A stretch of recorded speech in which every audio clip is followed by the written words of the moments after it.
আজ বানাবো পোড়া মশলা চিকেন। প্রথমে দেখো টমেটো, পেঁয়াজ, কাঁচা লঙ্কা, রসুন, আদা সমস্ত কিছু ভালো করে পুড়িয়ে ভালো করে চোপাটাকে ছাড়িয়ে নেব। তারপর গোটা গোলমরিচ, ধনে, লবঙ্গ, এলাচ, দারুচিনি আর শুকনো লঙ্কা শুকনো খোলায় ভেজে এটাকে ভালো করে গুঁড়িয়ে নেব।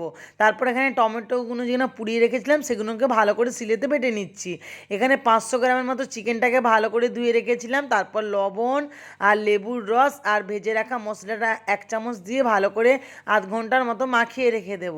তারপর কড়াইতে পরিমাণ মতো তেল দিয়ে গোটা জিরে, শুকনো লঙ্কা, তেজপাতা আর মাখিয়ে রাখা চিকেনটাকে দিয়ে দিলাম। আর ভেজে রাখা আলুটাকে দিয়ে এবার ভালো করে খুন্তির সাহায্যে নাড়াচাড়া করে নিচ্ছি।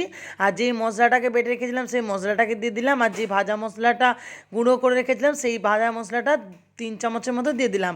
পরিমাণ মতো লবণ দিয়ে এবার পরিমাণ মতো জল দিয়ে ফুটিয়ে নাও, ব্যাস তাহলেই রেডি। আর নামানোর আগে একটু ধনেপাতা অবশ্যই ছড়িয়ে দাও। টাটা।